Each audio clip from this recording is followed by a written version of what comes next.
Alright, guys, so paper 2, Sociology AQA, is coming up. And one of the key major topics that is coming up is family and households. So I'll cover all the baseline and major topics you'll really need to know to do good for this paper. That being said, though, a lot of you guys have had specific requests in the comments that are kind of hard for me to go through because they're very specific to the individual who mentioned them. So obviously, this video is for everyone, and I'm not able to give each and every one of you the individual support that you need, which is why I am releasing tutoring sessions that you guys can book with me. So, obviously, if you need things such as how to structure 10, 20, 30 markers or a specific topic you'd like me to go over, then you can book my tutoring. By the time this video is out, it should be there.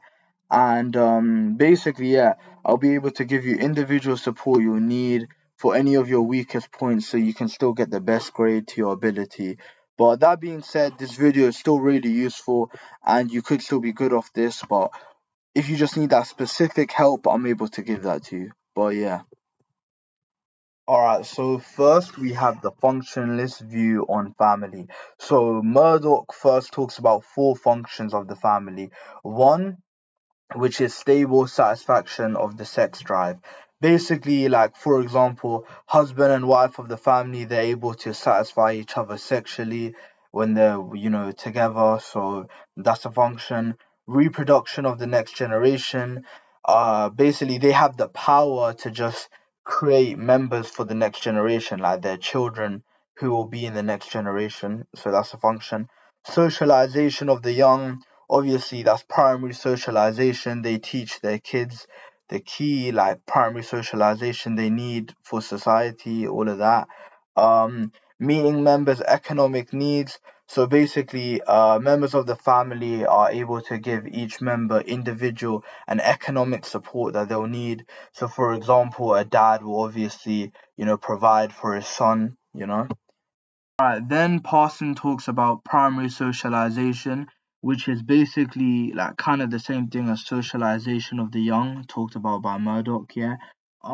So primary socialization is basically the first like basic skills and values that like children are taught by their family. It's kind of like what the foundation that future socialization is built on. So basically, you know how in school and education I talked about how there's secondary socialization done.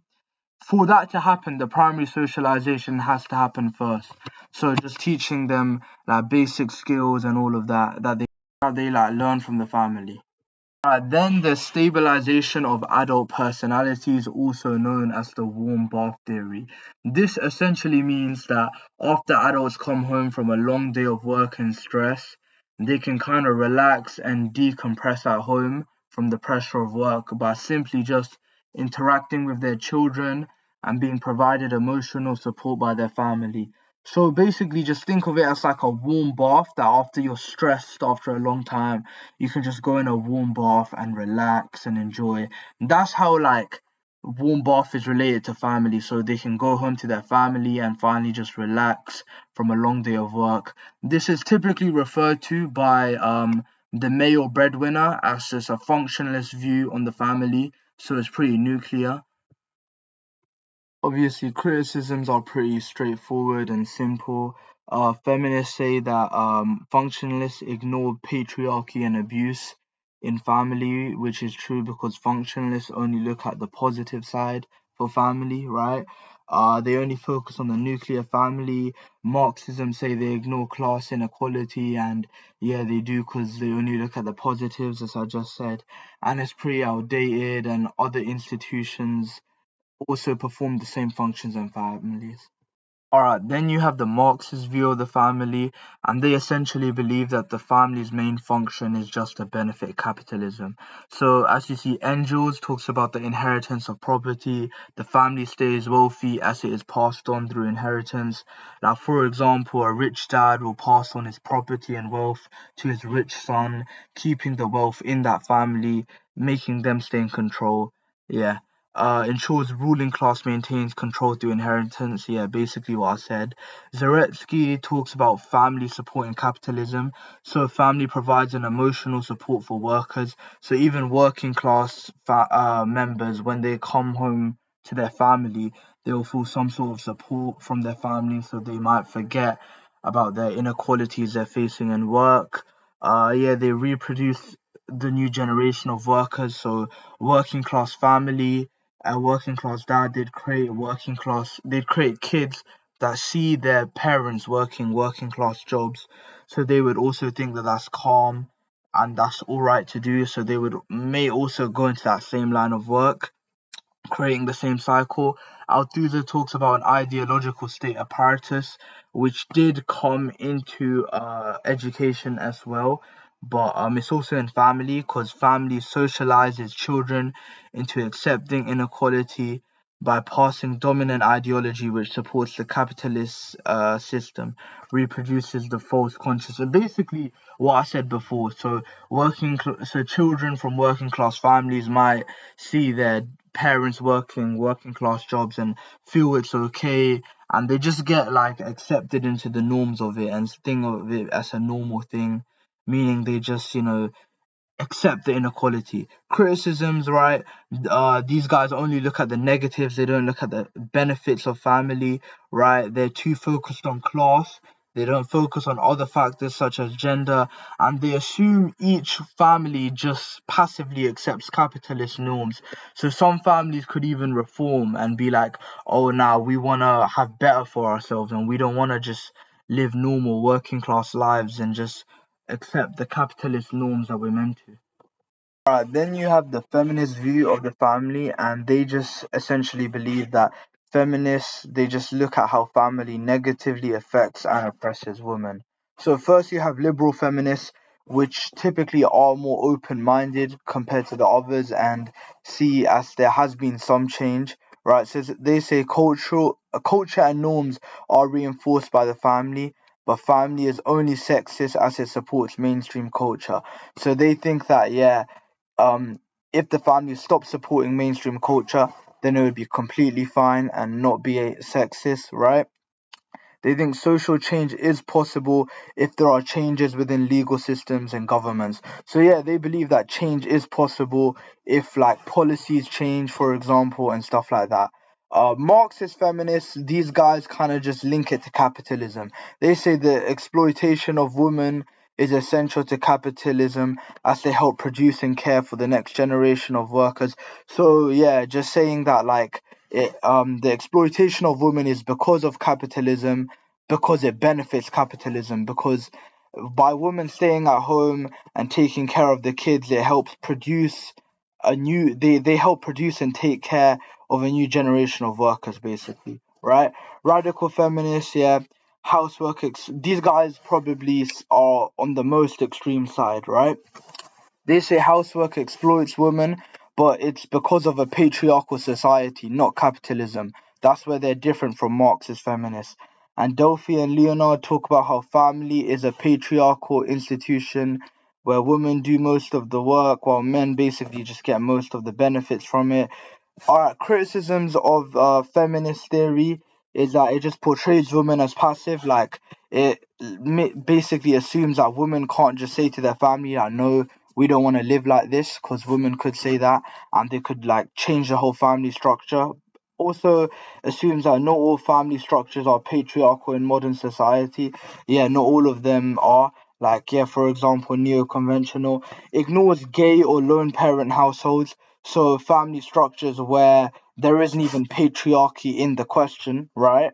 And women from different ethnic backgrounds may have different experiences. So yeah, not all women are the same, so not all women will have the same experiences with family. Then you have the postmodernist view on family. They essentially believe that people just have more free choice now within families. So yeah, as Gideon says, yeah, people have more choice in terms of relationships and family. Example of this is, yeah, Giddens talks about this. Today's relationships are pure relationships. Essentially, this means, yeah, that the relationships nowadays they last as long as the people are happy in the relationship. So cohabitation and serial monogamy are more common. So, like, in today's society, if people in a relationship aren't happy, even if they have kids, they're more likely to leave and just find new people or just be by themselves to make them happy. So they'll just do whatever makes them happy. Whereas before, they might have just stayed together even if they're not happy just for the sake of kids. But divorce and separation is much more common now, which allows people to have more free choice in their relationships. So then Stacey talks about how women have more freedom now to shape the family arrangements to suit their needs and be freed from oppression. Example of this is like even when women are divorced, yeah, from their husband or whatever, they're still more likely to maintain relationships with their ex-in-laws due to access to their children, right? But they can also create divorce extended families with like stepfathers, stepmothers. It just allows way more choice. So even if they end up getting a divorce or whatever, there's still always an alternative now. Alright, then you have social policies, which I feel like is pretty straightforward, and I'll just be reading what's basically on the slide, which is why I feel like I don't really gotta talk for this one, and I'll just let you guys take notes on it, and if I just go past it, just screenshot it so you guys can look at it on your own time. But I'll go through like 1, 2 points briefly just so you guys can get an idea of it. So for example, functionalism they think policies help family perform their functions more efficiently. Example of that is 1967 legalization of contraceptive pill that just basically introduced more safe sex within couples, right? Which would fulfill one of Murdoch's functions, if you remember, which was a stable satisfaction of sex drive. So yeah, basically they like the policies that help um basically families perform the functions better. New Right, they only like policies that avoid undermining the self-reliant family. So if you look at, like, for example, the conservative side, the 1984 Divorce Act allowed couples to divorce within only 1 year of marriage. So they would probably like that one because it like allows you know, couples to divorce way more easily and just creates more independent family. Because they're more all about like, independent stuff and they don't like self-reliant stuff. So yeah. And yeah, the rest is just pretty much straightforward. You guys just screenshot it, whatever, and just read up on it. If you still have any struggles with it, just comment down below. Alright, then you have types of family diversity. So within families, why some can be different. So organizational. So this is at different family roles, for example. So like one family might just have one single earner for them, whereas other families might have multiple dual earners, meaning like less burden on one person, for example. Cultural differences due to ethnicity or religion, pretty straightforward. Class, middle be working class family structures can be different, yeah. Life stages structures vary by age depending on how old people are. Generational, yeah. Attitudes differ across generations, yeah. People's views change over time. Then I got a small table explaining causes of family diversity. Just you guys can just read that yourselves. It's just more external factors as to why like there's changes in families. And yeah, other than that, I also put like a few different types of families that you might need to know, and I explain what they are, so just read up on that as well. So yeah, a lot of stuff like family structures and that for sociology is pretty straightforward. It's just more about memorization. So you just guys just read up on it, maybe take a screenshot, look at it in your free time, just get it ingrained in your memory, I'd say. Alright, the next slide is just extra notes. This is basically just stuff that I felt like I should have mentioned before, but I forgot to, so I'm just adding it in now. So, for example, Anne Oakley, Duncombe, and Marsden, these guys are feminists because I felt like my feminist slide was kind of lacking. So, Anne Oakley talks about the dual burden on women. So, not only do they now have jobs, so paid work, they also still have to manage housework, so domestic labor, which is why there's inequalities within family for women, which is what these guys argue. Yeah. Then Duncombe and Marsden go a different level for this, and they say, nah, women don't have a dual burden, they actually have a triple shift. So not only do they have paid work and housework, which is domestic labor, but also emotional labor. So they have to emotionally support everyone else in the family, which is why they say families create inequalities within women, giving them more work than everyone else. Yeah.